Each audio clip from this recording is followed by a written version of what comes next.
guys, ada bersama Derby. Hari ini Anies kembali memakai masjid untuk mengkritisi pemerintah, untuk berbicara mengenai perpolitikan lagi. Wow. Di masjid dia bahas politik, pas di luar masjid dia mendukung koruptor. Kita bahas langsung dia reaksinya.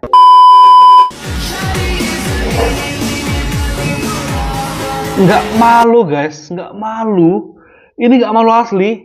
Dia sendiri yang meripus ini dan mempromosikannya. Besok malam giliran bertarawih. Ingat, bertarawih. Dan berdiskusi. Berdiskusi ya. Di Masjid Salman ITB Bandung. Damn. Nggak malu di momen Ramadan ini untuk mempromosikan berdiskusi dan berdiskusi di masjid. Wis, gila. Berbagi tentang ilmu, pikiran kritis, dan demokrasi. Sampai jumpa. Oke, coba ya, dari perspektif beberapa ustadz mengenai ini gimana sih? Apakah diperbolehkan atau tidak? Wah marah ketika ada jamaah yang membicarakan politik di dalam masjid. Ini ulama mendoakan untuk semua sehingga semua punya bimbingan dari Allah Subhanahu wa taala. Nah, cuma masalahnya sekarang saya kadang kesulitan memilih kata termasuk saat di luar negeri. Saya mohon ya, ini kalau kita nanti mendapat kata niatkan untuk ibadah, tidak untuk yang lain. Jadi aminnya amin spiritualis bukan amin politis. Ya. Nah, wah sudah. Ini kajian kita kajian subuh. Sebab sekarang ini saya ke Kuwait kemarin, saya dapat cerita Ustadz, ini eksesnya luar biasa. Orang tahiyat tadinya begini, sekarang jadi begini kan. Begini. Nggak boleh, jangan sampai terjadi itu. Ya. Satu tempat kita imami salat ghairil maghdubi alaihim waladdallin. Diam. Itu karena ada yang beda, nggak keluar suaranya. Gitu kan? Dah, kita balik lagi. Saya ingatkan ya. Jadi kalau pilih kata atau apa, ini nggak ada hubungan dengan politik yang lainnya. Posisi saya jelas. Saya mendoakan dan memberikan bimbingan. Ulama itu paku bagi bangsa. Supaya semua dapat hidayah. Kita nggak tahu siapa yang Allah pilihkan. Diam. Kalau enggak saya selesai. Ya saya serius. Karena ini masjid untuk ibadah. Niat kita kesini untuk ibadah bukan yang lain. Kalau mau politik di luar. Ingat ya. Saya ingin semua diikhlaskan oleh Allah sehingga siapapun yang terpilih Allah tetapkan diberikan hidayah oleh Allah Subhanahu wa taala. Saya sebagai non muslim ini berkaca-kaca guys.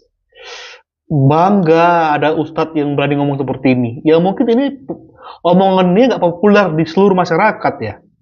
Tapi ini harus disampaikan bahwa masjid itu suci. Seperti yang kami, mimbar gereja itu suci.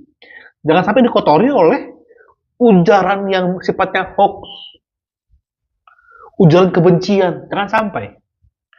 Oke, orang kedua guys.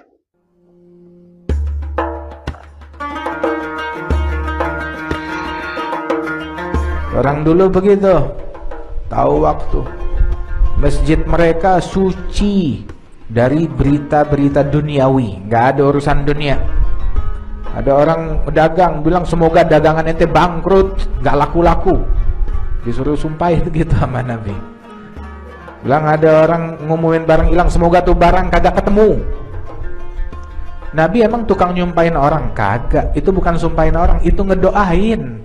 Kalau seandainya gara-gara nih harta ente jadi menodai kemuliaan masjid, cuma gara-gara harta, itu harta bawa sial. Mudah-mudahan tuh dagangan gak laku, soalnya bawa sial. Gara-gara barang yang hilang ente menodai kehormatan masjid, begitu berarti itu barang yang hilang bawa sial, mudah-mudahan gak balik. Nah kalau ada orang kampanye di masjid bagaimana? Mau kita bilang apa? Mudah-mudahan gak jadi gitu. Soalnya kenapa? Ini bawa sial, gara-gara belum jadi aja udah menodai masjid. Gimana kalau udah jadi? Bukan tempatnya di masjid. dengan atas dalih apapun la mahu mahallu fil masjid. Oh my god. Walaupun ada beberapa yang masih kompromi mengenai hal itu ya, mengenai masjid boleh kok dibuat untuk ngomong politik, nggak apa-apa kalau ngomong tentang kenegaraan, kondisi bangsa ini. Tapi akhirnya ajak umat untuk mendoakan bangsa ini, ya, bukan malah semakin menggiring umat untuk ya, pilih yang benar. Ada statement dia ngomong pilih yang benar setelah dia menjelaskan bahwa negeri ini sedang kayak gini, dan hal demokrasinya kayak gini, baru jadi next pilih yang benar. Lo itu kampanye, Anies di masjid. Oke, kita bahas lebih dalam lagi, Anies guys. Baswedan jawab pertanyaan di Masjid UGM. Nanti kalau pemilu lagi, pilih yang bener. Berarti pilihan masyarakat yang sekarang ini nggak bener. Berarti rakyat milih Pak Prabowo dan Mas Gibran ini nggak bener. Terus yang bener siapa, Pak? Pak Anies. Kalau memang Pak Anies bener, kok nggak dipilih sama masyarakat? Pak Anies ini seolah-olah terbaik, terkeren, terwow lah. Nggak pernah berubah jiwa keangkuhan, kesombongan, kegayaan Pak Anies dari dulu tetap. Apa bisa Pak Anies nanti 2029 dipilih rakyat kalau modelannya masih sok terbaik seperti ini Pak Anies? Udahlah, aku nggak mau ngomong panjang lebar tentang Pak Anies, nanti aku diserang sama anak apa, ya kan? Biar netizen aja lah yang komen tentang Pak Anies ini gimana. Nanti aku takut diserang sama anak apa. Ya nggak akan dengar Anies, Bang. Karena dia sudah dilabeli oleh umatnya sebagai Imam Mahdi. Jadi dia nggak akan dengar omongan ulama sekalipun. Apalagi hanya sekelas ustadz-ustadz biasa. Nggak akan didengar. Oh, gue Imam Mahdi kok. Masjid ini terserah gue mau gue jadikan apapun. Itu udah itulah kalau mentuhankan manusia. Manusia biasanya dibilang Imam Mahdi. Ini tinggal kita nunggu aja ini. Ada yang bilang Anies itu Tuhan, Anies itu Allah. Coba aja dia kepilih jadi presiden, disembah tuh Anies. Kesel banget. Kalau mau mematikan demokrasi ada 3 juga caranya. Satu, ganti aturan main. Lihat. Bener nggak tuh? Yang kedua, singkirkan lawan dari pertandingan. Lihat. Jangan sampai ikut. Yang ketiga, kuasai wasit. Lihat. Jadi kalau mau mematikan demokrasi dengan itu. Itu yang gue bilang bahwa inti dari pesannya Anies itu adalah ingin menggiring kembali bahwa gue tuh kalah karena itu loh. Yes, dicerai wasit. Ya, baru mengganti pemain. Hal demikian dia ingin menjelaskan bahwa gue kalah dengan itu loh. Tapi tahun next ya, gue jangan sampai kalah dengan cara lagi itu ya. Dengan cara itu lagi ya. Menangin gue ya. Pilih yang bener ya. Oke. Kalau mau mematikan demokrasi ada 3 juga caranya. Satu, Alah, nis. Macam-macam lah kau bikin cara berpidato ini ya. Di dalam masjid lagi. Ya, harusnya kau khotbah dalam masjid ini cerita politik. Nis. Cemana ya kau ini nis. Aduh, taunya kami kemana arah tujuanmu itu. Ya, mungkin kau nggak dilibatkan di kabinetnya Prabowo. Jadi kau bikin tadi singkirkan lawan. Tidak boleh bermain. Ya, aduh nis, lagu lama yang kau buat nis. Oke, orang terakhir yang membahas mengenai politik identitasnya Anies. jadi pesan saya itu. Nah nanti kalau ada pemilu lagi, pilih yang benar. Ya, untuk ini bukan pilpres aja, DPRD, dan itulah demokrasi. Cuman akhir-akhir ini ada yang mau ikut demokrasi nggak boleh ikut. Nah itu tanda-tanda matinya demokrasi. Kalau mau mematikan demokrasi ada 3 juga caranya. Hah? Untuk hal ini, saya sepenuhnya sependapat dan setuju dengan Pak Anies Baswedan yang mengatakan Kenapa, Kak? apabila ada kepala negara tidak bekerja dengan becus, maka hanya diberikan kesempatan 1 periode menjabat. Dan untuk menumbuhkan kesadaran masyarakat, untuk kedepannya jangan dipilih lagi apabila dirasa pemimpin negara ini tidaklah becus dalam mengatur negaranya. Namun, yang menjadikan ini tendensius dan juga kontroversial adalah pada saat itu konteksnya adalah Pak Anies Baswedan sedang menjawab pertanyaan dari anak SMA yang mengatakan bahwasannya pada saat ini Indonesia dalam keadaan yang porak-poranda. Dan makanya Pak Anies bilang, ya udah periode besok jangan dipilih lagi. Oke? Berikutnya saya ingin menanggapi statement Pak Anies yang bahwasannya Pak Anies juga di video ini ketika berceramah di Masjid UGM ini, Pak Anies juga mengatakan bahwasannya demokrasi sudah dimatikan dengan cara-cara menguasai wasit. Wasit di sini saya yakin ini tendensiusnya ke MK ya guys ya. Karena kita tahu kalau kita boleh flashback ke dalam pemilu tahun lalu itu banyak, apalagi pengikut Pak Anies juga mengatakan bahwasannya pasangan Pragrip itu sudah menguasai hakim-hakim di MK seperti itu. Dan yang kedua, Pak Anies juga mengatakan ada orang ingin ikut berkontestasi politik tapi tidak jadi ikut karena matinya demokrasi. Wah, saya curiga nih ya Pak Anies. Pak Anies belum bisa move on dalam prahara dan juga dinamika politik dalam pemilihan gubernur di DKJ kemarin.